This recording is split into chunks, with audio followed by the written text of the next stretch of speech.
All right, and we're back on the Reparations Report. I'm your host, Kay Snyder.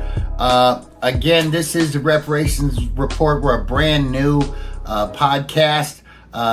As we're a new podcast, I don't have any sponsors yet. So let's keep it real and tell you that this show, Reparations Report, is brought to you by Reparations 101, available on Amazon.com, if you didn't know.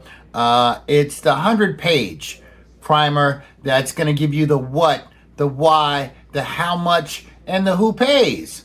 It's 100 pages, so you can get in the conversation today and have an opinion on something that matters.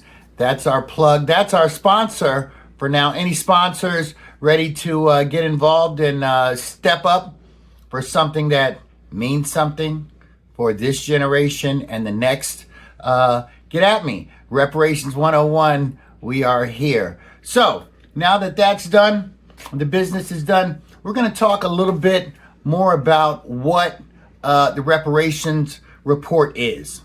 Okay? So I've been thinking a lot about this. Again, I wrote the book, and I want people to discuss this. As you see, my book is very thin.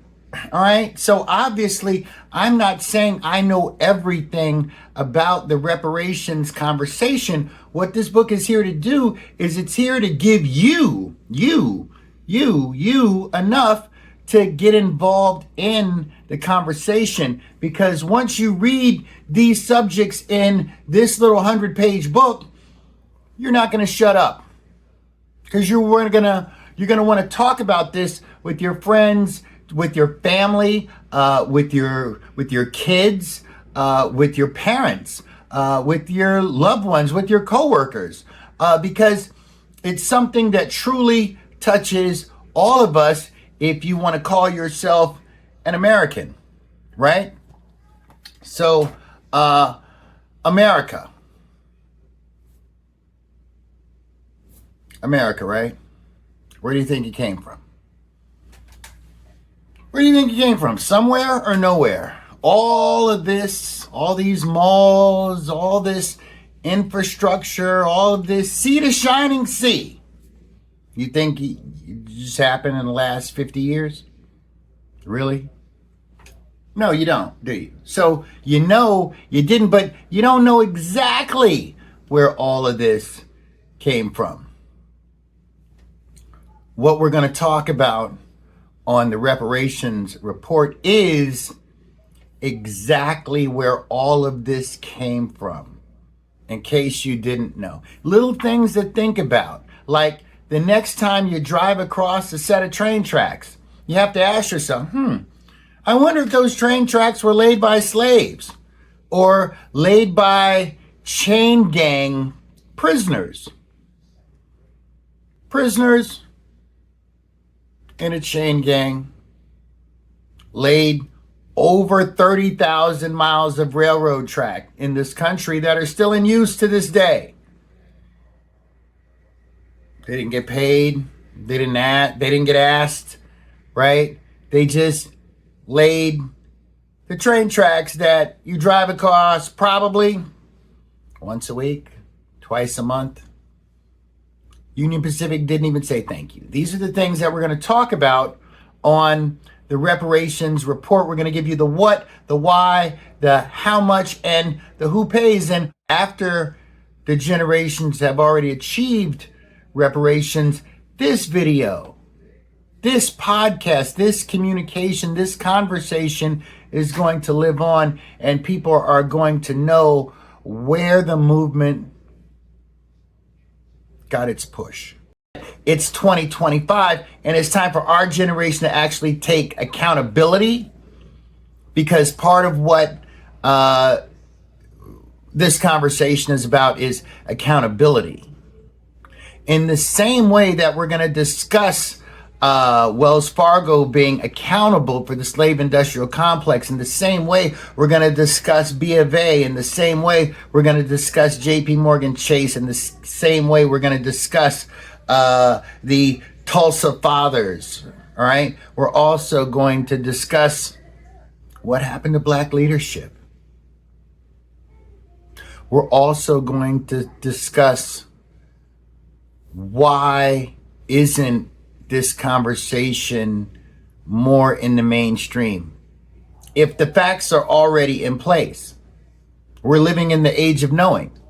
And what the reparations report is going to do is it's going to remind you that we're in the age of knowing, that all kinds of speculation as to what happened when, we're beyond that. And now we know what happened when. And when you know what happened when, you know who owes what. Reparations are payments, right, made in restitution or recompense for universally acknowledged wrongdoings, crimes against humanity. They don't happen that often, but when they happen, there's generally a established reason as to why reparations are appropriate. As in World War II, when the United States herded over 100,000 Japanese Americans who were solid American citizens into what were called internment camps in the middle of the country. They were in Oklahoma, they were in Nebraska, they were in Kansas, far off from the coast, because they racially profiled a whole population within our nation and did them a historical injustice. It was a crime against humanity that deserved not only recognition, but accountability. We're going to talk about that on the reparations report. Getting back to the format of the show is going to say what's going on in the book, which is in the page, what's going on in the news. Again, there's national reparations movements all across the country in various stages of progress. So if you're in Chicago, or if you're in Oakland, or if you're in Georgia, or if you're in Tennessee, you're going to find out what people around the country are talking about, because it is indeed a national conversation deserving of a national platform. And that's what the reparations report is. Also, we're going to have reparations report in the streets.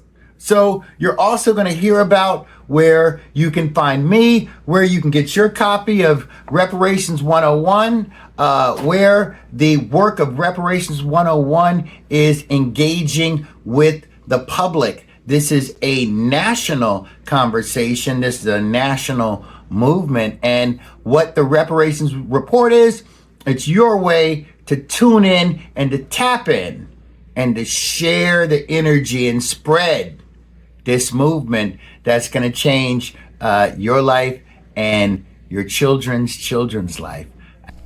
Because I'm the people's champ, I'm going ahead and dubbing myself that. The people's champ, Kay Snyder, is here to talk about reparations. If anyone else is here to talk about it, you're welcome to show up. You're welcome to come on my show.